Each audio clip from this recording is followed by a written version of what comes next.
Allez, on commence tout de suite avec la question de la semaine qui sera présentée par David. David, c'est à toi. Question de la semaine, les amis. Trouvez-vous normal qu'FTX rembourse les utilisateurs à hauteur de 16 000 $ uniquement? Non. Bah écoutez, c'est à vous de répondre en commentaire. Oui, non. Pour nous, c'est non. Et on commence tout de suite avec le sommaire de cette émission qui va être très très sombre. Si vous êtes utilisateur de Binance, si vous avez un jour ne serait-ce que utilisé Binance, créer un compte, suivez bien cette vidéo, des choses très mauvaises pourraient vous arriver. Binance fait face à des rumeurs alarmantes de fuite de données sur le sombre marché du dark web. Allégations, rumeurs ou avérées, nous allons en parler tout de suite. Mais avant toute chose, on va commencer avec la police britannique qui a fait un coup de filet sensationnel. Plus de 1,8 milliard... C'est des millions ou des milliards, les gars? Des milliards. J'ai bien lu, donc c'est des milliards de dollars qui ont été repêchés par la police britannique. Un coup de zèle, qu'est-ce qui s'est passé? Il s'est passé que les États-Unis, ils ont tapé à coups de milliards, ils ont rien dit. L'Allemagne, ils ont tapé 50 000 bitcoins, ils sont un peu énervés. Ils se sont dit, alors nous aussi, on peut faire des coups de filet. Tu sais quoi? Et ce qui est marrant, c'est qu'ils ont fait ça il y a longtemps. C'est très drôle, David. Tu sais quoi? On en a parlé la semaine dernière de cette émission où on parlait de la Chine qui avait un pactole de bitcoin qui était assez impressionnant. Non, des États-Unis aussi qui étaient à 190 000 bitcoins. Et on se demandait, mais quels sont les autres pays européens qui ont. À croire qu'ils voulaient qu'on en discute encore cette semaine. C'est marrant. Les gars, vous allez me dire ce que vous en pensez, et vous aussi, les viewers, dans les commentaires. On avait toujours dit que les États, quand ils allaient commencer à massivement investir dans le bitcoin pour se faire une réserve, on allait s'attendre à des prix assez bas, ils allaient faire cracher le marché pour pouvoir racheter, on va dire, au rabais. J'ai l'impression que comme ils n'ont pas réussi, ils sont en train de taper les bitcoins de tous les trafiquants qu'ils ont sous la main. Ils ont un PRU à 150 $, donc du coup, ils n'ont pas besoin d'acheter de là. Le PRU à zéro. C'est des frais, tu sais, pour les fonctionnaires, pour aller les chercher et les emmener en prison. C'est juste 150 $. Est-ce qu'on peut étayer cette news? 61 000 bitcoins saisis, ça vient d'où? Donc là, grosse escroquerie sur l'investissement en Chine, de ce que j'ai compris. Donc tu as quand même quelqu'un qui s'est fait choper, qui est en instance de jugement. Donc une dame qui est là. Son acolyte, lui, n'a pas été attrapé. Est-ce qu'elle va le balancer en plein milieu du jugement? C'est possible. Pour 2 milliards, tout est possible. Alors, il y a Xianwen. Alors, vous m'excuserez, hein, je pense que je le prononce très mal. Je le mets en surbrillance. C'est sa complice, une sino-britannique qui a été arrêtée. Mais la principale intéressée, elle est en fuite, c'est ça? Ouais, c'est ça. Il y a quand même 6,3 milliards sur une escroquerie à l'investissement en Chine. Donc, c'est plus de 130 000 personnes qui ont été flouées. Donc, c'est ce que je disais en introduction. Hein. C'est toi, tu veux demander 50 balles à ton voisin, il te regarde de travers. Eux, 130 000 personnes, 6 milliards. Allez, merci. Allez, bonne journée. Merci, au revoir. Du coup, 2 milliards et quelques de récupérer. Donc, si j'ai bien compris, 61 000 bitcoins. Beaucoup de filets d'État britannique. Là, ils sont bien contents. J'ai l'impression le DCA est bien barré. je ne donne moi juste 1% de tout ça. Je suis très content. Mon DCA est refait pendant les 5 prochaines années. Allez, David, t'as un commentaire dessus? En fait, ils ont trouvé 10 milliards, peut-être parce qu'elle a claqué quasiment tout le reste en bijoux et autres voitures de luxe, etc. Elle a voulu acheter une maison à 15 millions de pounds, mais les avocats, ils ont dit, on n'est pas sûr d'où viennent ces bitcoins. C'est-à-dire qu'ils étaient ouverts à l'idée, mais ils ont dit, la traçabilité, elle est bizarre. C'est incroyable qu'une personne, tu vois, pour 15 millions se dise « Ouais, non, je suis pas trop sûr de la provenance de ces fonds, frérot. » Normalement, il aurait fait la transac, pris sa commission, et après, il aurait dit « Je suis pas sûr, mais bon, j'ai encaissé quand même. » Il aurait été voir la police. Alors, je suis pas sûr, je viens de vendre une maison, il faudrait peut-être enquêter sur cette personne. Elle a l'air un peu louche. J'ai rien touché dessus, hein, mais... Elle a sorti 12 millions de pounds comme ça, sans broncher, lever un sourcil. Hein. Bon, alors, Écoute, c'est quand même bizarre. mais Non, mais t'imagines que sur 6 milliards de détournés, ils en ont récupéré un peu moins de 2 milliards. Donc, ça veut dire qu'effectivement, il n'y a pas tout qui est resté en BTC. Déjà, ils n'ont pas réussi à tout attraper. Et tu as une grosse partie qui a été convertie en biens tangibles, c'est-à-dire en bijoux, comme tu le disais, en maison, en voiture de sport et en train de vie. lingots d'or. Je suppose que ça vit la grande vie, là, que ça c'est pas en train de se priver. Et en fait, ce qui m'a assez interloqué, alors ça, après, vous nous direz aussi, vous, viewers, qu'est-ce que vous en pensez? Parce que je vais pas dire, moi, j'aurais pas fait ça, parce que sinon, on va commencer à dire, ouais, mais comment ça, tu réfléchis à des choses pareilles? Ils ont trouvé ça sur un wallet, hein, les 1,8 milliards. C'était que sur un wallet unique. Ouais, mais il y avait le tout FR. Il paraît que le wallet était... Il paraît qu'il était archi bien sécurisé. Pas de risque de hack alors. Non, pas de risque de hack. Il y a un KYC, messieurs. Il est très important. Ah, c'est incroyable. Ouais, en parlant de KYC, on passe sur Binance. Binance, utilisateur.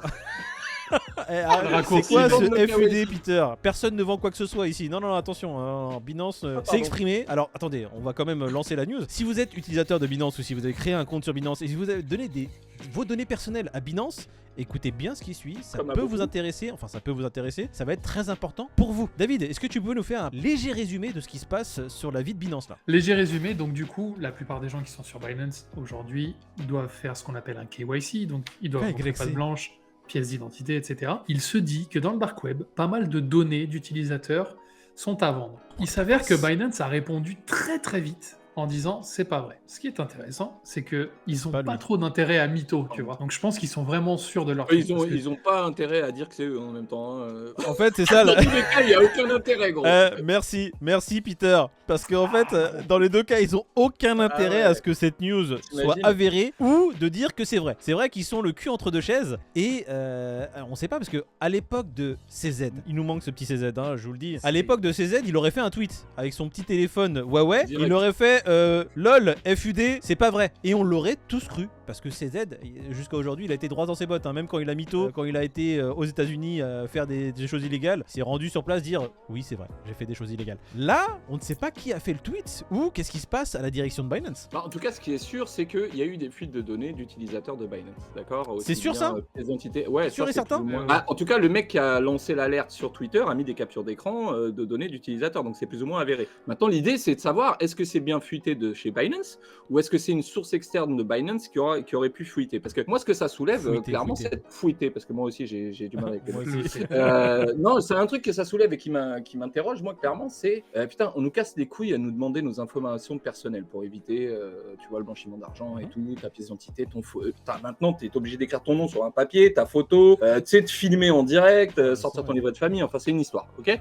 Mais quid de toutes ces datas-là qui vont dans des opérateurs privés, parce qu'on est d'accord que c'est des opérateurs privés, c'est pas l'État ni rien, donc, et quid de la sécurité de nos informations, parce que, on a eu le cas de Ledger, que j'apprécie, mais nos données ont fuité. Là, tu as une partie de Binance. Je sais pas si ça vient de Binance ou d'un tiers, mais en attendant, tu as encore une partie de nos datas qui fuitent. Ouais, c'est ça. Et ça, c'est préjudiciable à un moment donné. Il faut quand même. Est-ce qu'il ne faudrait pas une sorte d'entreprise qui crypte nos données KYC, qu'elles ne soient pas visibles en fait même par la tierce partie qui aimerait avoir notre KYC? Alors je vais parler d'un système qui, je pense, est en train Comme d'être Père Noël développé. avait lancé, mec. Père Noël, ils avaient lancé ça. Tu veux tes pièces d'identité, tes documents, je te donne le lien qui consulte sur la blockchain les documents et qui prouve qu'ils sont avérés. C'est ça. Mais tu n'as pas les documents en ta possession, tu ne les stockes pas. C'est ça. Là, tu as juste un droit d'accès pour confirmer que je suis bien effectivement le titulaire des documents. Même chose. Et il y avait aussi cette société qui voulait faire pareil dans le médical, que tes données médicales soient totalement cryptées, pour que même les hôpitaux qui demandent accès à savoir certaines informations confidentielles, ça te consulte d'abord pour savoir si tu veux bien les transférer ou les donner. Et tu peux donner qu'une fraction de ton dossier qui intéresse le spécialiste en question et pas l'intégralité de ton bilan médical. C'est ça, exactement. Ton historique. Ouais, bon, après, on le dira jamais assez, on vous l'a déjà dit plusieurs fois, la team, hein, mais en gros, différents mots de passe selon les plateformes, vérification à double, triple facteur, donc SMS, mail, enfin moi je sais que perso... Oui, alors là, tu es mot en de train de passe. préciser qu'il faut faire gaffe parce que, pas pour le fait de là nos données, parce que là on n'aurait rien pu faire, c'est Binance qui les a perdues, nos données elles ont fuité, ta pièce d'identité elle se promène dans le web. Voilà, donc c'est ça, ça. tu peux pas éviter. Avec ton adresse, avec ton numéro de téléphone. Par contre, les gens, ce qu'ils vont faire de tes data, de ton numéro de téléphone, de ta pièce d'identité, ton machin, là derrière, ils peuvent aller, tu vois, Copier ta SIM, copier ta SIM, ouais. faire un truc et te piéger plus en détail. Et Non c'est mais là où il c'est faut ça le être truc, très c'est vigilant, que toujours être vigilant comme tu dis David, mais aussi si, en fait, si vous voulez, vous cherchez une idée d'entreprise à créer sur le Web3 dans le domaine un peu avec lié à la blockchain, pourquoi pas avoir cette idée-là parce que c'est quelque chose qui intéresserait tout le monde en soi. Hein. Avoir vraiment un espace de données stockées cryptées qui est accessible uniquement par un protocole automatisé qui ne voit pas les données mais qui voit vraiment que simplement votre KYC est legit sans qu'il voit votre pièce d'identité, sans qu'il voit vos données confidentielles. Parce que là ça va être chiant, on va avoir encore des brouteurs qui vont commencer à nous envoyer des mails à Binance avec un H, Binance qui va nous dire écoute, clique sur ce lien, on a besoin de ta seed phrase parce que là il y a un problème avec ton wallet. Et malheureusement, même avec toutes ces erreurs là, il y en a certains qui vont tomber dans le panneau et qui vont perdre énormément d'argent. Malheureusement, c'est en perdant cet argent qu'ils vont apprendre à faire attention. Et il faudrait éviter ça le plus possible. Et après, tu perds l'intégralité de ta crypto et t'es obligé de jouer au shitcoin de la semaine pour retrouver un petit bug. Et heureusement qu'on est là. Ah là là, shitcoin de la semaine, messieurs, dames. Vous le savez très bien, on fait gagner de la crypto gratuitement sur cette chaîne. Vous n'avez rien à faire, on n'a aucun partenariat. Ce n'est même pas une pub. Vous voyez une courbe qui apparaît. Si vous trouvez à quel token ou coin appartient cette courbe, vous le mettez en commentaire et vous allez participer à un tirage au sort exceptionnel jeudi 21h sur Twitch pour gagner un bac de cette crypto. Est-ce qu'il y a plus simple comme jeu, les gars, hein? Vous pouvez me dire? Sincèrement, à part venir prendre l'argent directement dans ma poche, il n'y a pas plus simple. Bah écoute, maintenant que tes données KYC sont sur le dark web, Peter, exactement, peut-être que quelqu'un dans la rue va t'attendre et va te demander directement ta crypto-monnaie de ta poche. Bon, en parlant de Peter, ça sera pas toi qui va donner l'indice. David, un indice pour la communauté pour ce shitcoin de la semaine. Les amis, déjà bravo parce que vous êtes nombreux à avoir trouvé. Donc je vais donner un indice, même Moïd et Peter vont réfléchir et quand ils vont trouver, ils vont me dire que j'exagère. Rush Hour, le 1, le méchant, c'est la deuxième syllabe de son prénom. Et Ça vous revient. Dites-moi que ça vous revient. Même Ouais, pas, non, mais même pas exactement. du tout, frère. Rush Hour, je les ai tous vus, mais là tu me parles du méchant, je suis incapable Ouais, de écoute, dire que c'est pas le méchant. On va terminer sur cette vidéo en disant aux viewers, abonnez-vous, hein, vous êtes notre communauté, et puis c'est tout ce qu'on demande en fait, ça nous aide énormément. Et puis si vous avez aimé cette vidéo, vous allez aimer celle-ci, et pour tout le reste, comme le dit si bien Millésime et son store, faites votre propre recherche.